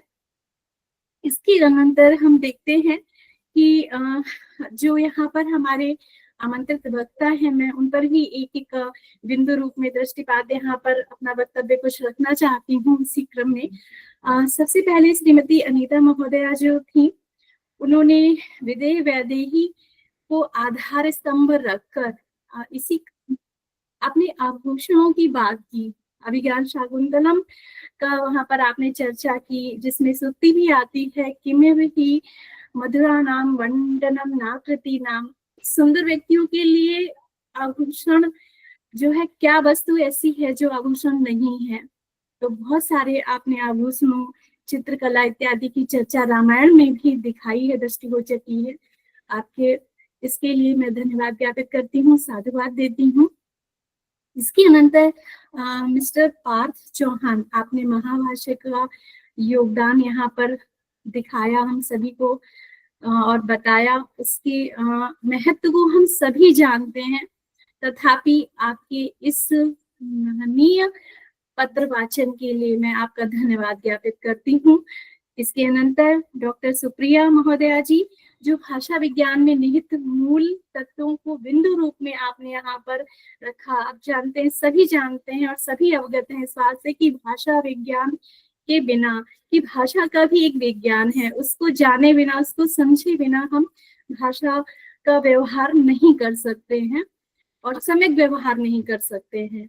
तो आपको भी बहुत बहुत धन्यवाद मैं अर्पित करती हूँ। और इसके अनंतर दीक्षा ग्रहणी छंद शास्त्र का महत्व प्रतिपादित करते हुए आपने बताया, और वास्तव में छंद के बिना, लय, गीतात्मकता के बिना हम किसी भी काव्य का सृजन नहीं कर सकते, उसका वाचन सम्यक पाठन नहीं कर सकते। तो ऐसे छंद का भी मैं आपने प्रतिपादन किया, उसके लिए दीक्षाग्रही बहुत बहुत धन्यवाद और शुभाशीष। इसके अनंतर श्री अवधेश सिंह जी, जिन्होंने वसुधैव कुटुंबकम की अवधारणा में योग को आपने यहाँ पर रखा, उपस्थित किया। और जैसा कि आप बात कर रहे थे, तो मैं निष्कर्ष रूप में कह सकती हूँ कि यथा वाचस तथा क्रिया की जो एक पंक्ति है, उक्ति है, उस पर आपका अधिक जोर रहा। आप यही कहना चाह रहे थे। सेंसर बोर्ड की भी बात आपने, सेंसर बोर्ड का नाम नहीं लिया, लेकिन फिर भी हमारे समाज में जो कुछ भी आज दिखाया जा रहा है चलचित्र के माध्यम से, निश्चित रूप से सेंसर बोर्ड के माध्यम से ही वह आगे स्वीकृत होकर जाना चाहिए। क्या हम सबके लिए वह उपादेय है या नहीं, यह सेंसर बोर्ड का ही कार्य है। आपने बहुत ही सुंदर विचारों के साथ में यहाँ पर अपने पत्र वाचन को रखा, आपके प्रति भी मैं धन्यवाद ज्ञापित करती हूँ। इसके पश्चात एस कृष्णा महोदया जी, जिन्होंने उपनिषदों में संस्कार की, षोडश संस्कार की बात की, और आप सभी जानते हैं कि जन्म से पूर्व मृत्यु पर्यंत तक ही संस्कार निरंतर हमारे चलते रहते हैं। और आपने स्त्री और पुरुष को एक धुरी के रूप में, एक चक्र के रूप में रखने की भी एक बात कही। आपको बहुत बहुत मैं आभार, आपके प्रति धन्यवाद अर्पित करती हूँ महोदया जी। और इसके नंतर तेजल साहा महोदया जी, जिन्होंने आयुर्वेद जीवन का मूलाधार के रूप में आपने अपने पत्र को यहाँ पर प्रस्तुत किया। वस्तुतः हम जब भारतीय ज्ञान परंपरा की बात करते हैं, तो जैसा खाएंगे अन्न वैसा बनेगा मन, ये केवल हमारी भारतीय परंपरा में ही निहित है। क्योंकि जब हम बाहर देखते हैं तो जैसा खाएंगे तन, अन्न वैसा बनेगा तन की बात करते हैं, पर एक हमारा भारतीय ज्ञान ही है, हमारे वे संस्कार, भारतीय संस्कृति ही है, जो केवल अन्न के खाने पर स्वस्थ मन की भी कल्पना करती है। और आपने बहुत ही सुंदर पत्र वाचन किया, आपको बहुत बहुत धन्यवाद। इसके नंतर जो हमारे सहाध्यक्ष के रूप में डॉक्टर कुलदीपक शुक्ल महोदय जी हैं, आपने वैनिकी कला को रखा, जिसके विषय में मैंने पूर्व में ही बताया। विनम्रता का भाव, निश्चित रूप से हम किसी भी पद पर हो या ना हो, क्योंकि पद भी हमारा एक दूसरा पक्ष है जीवन का। हम सबसे पहले एक मनुष्य है, एक प्राणी है, तो आत्मवत सर्वभूतेषु की भावना हम सभी में निहित ही होनी चाहिए। और इसके अनंतर हम बात करते हैं कि यहाँ पर उपस्थित जो अन्य आयोजक संस्थाएं हैं, उनके प्रति मैं सादर धन्यवाद ज्ञापित करती हूँ। जितने भी हमारे यहाँ पर तकनीकी सहयोगी हैं, उनके प्रति धन्यवाद ज्ञापित करती हूँ। और जितना भी ये संचार का माध्यम है, जो हमें द्रष्टव्य नहीं है, तथापि हम सबको एक सूत्र में बांधे हुए हैं, उसके प्रति भी मैं धन्यवाद ज्ञापित करती हूँ। प्रारंभ में मंगलाचरण जो कि श्री विशेषर और डॉक्टर सागरिका भट्टाचार्य जी के द्वारा किया गया, इन दोनों ही महान विभूतियों को मंगलाचरण के लिए, मंगलमय वातावरण के लिए, अपने अभिष्ट की उपासना के लिए मैं धन्यवाद ज्ञापित करती हूँ। यद्यपि सागरिका भट्टाचार्य जी का स्वास्थ्य बिल्कुल भी ठीक नहीं है, वे बहुत अस्वस्थ हैं, और तथापि वे अपने कर्तव्य निष्ठता के साथ यहाँ पर रहती हैं निरंतर। उनको मैं विशेष धन्यवाद उनके प्रति अर्पित करती हूँ। इसके नंतर जो हमारे शांति मंत्र के लिए यहाँ पर पीयूष झा उपस्थित होने वाले हैं, उनके प्रति भी धन्यवाद अर्पित करती हूँ, शुभाशीष देती हूँ। और आप सभी का एक तंत्रेण, जिनका भी मैं अपनी वाणी के माध्यम से धन्यवाद ज्ञापित नहीं कर पाई हूँ, नाम नहीं ले पाई हूँ, उन सभी गुरुजनों का, विद्वजनों का एक तंत्रेण मैं धन्यवाद ज्ञापित करते हुए अपनी वाणी को विराम देती हूँ। इति शम्य। सभी का धन्यवाद किया डॉक्टर दीपिका दीक्षित जी ने। मैं उनका भी धन्यवाद करना चाहूंगा और कार्यक्रम के अंत में शांति मंत्र के लिए मैं आमंत्रित करता हूं पीयूष झा जी को। कृपया शांति मंत्र के साथ कार्यक्रम की संपूर्ति हो। झा जी।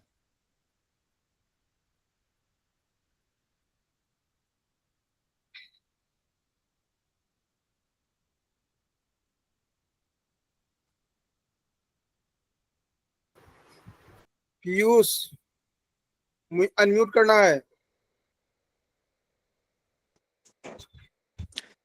सर्वेभ्यो आचार्येभ्यो नमो नमः। ओम सहना भवतु सहनौ भुनक्तु सह वीर्यं करवावहै तेजस्विनावधीतमस्तु मा विद्विषावहै। ओम शांतिः शांतिः शांतिः सुशांतिर्भवतु। अध्यक्षाणामनुमत्या सत्रस्य समाप्तिः अत्र भवेत् इति प्रार्थये। ये सभी को बहुत बहुत धन्यवाद। विशेष रूप से संचालक महोदय ने, होता जी ने एकदम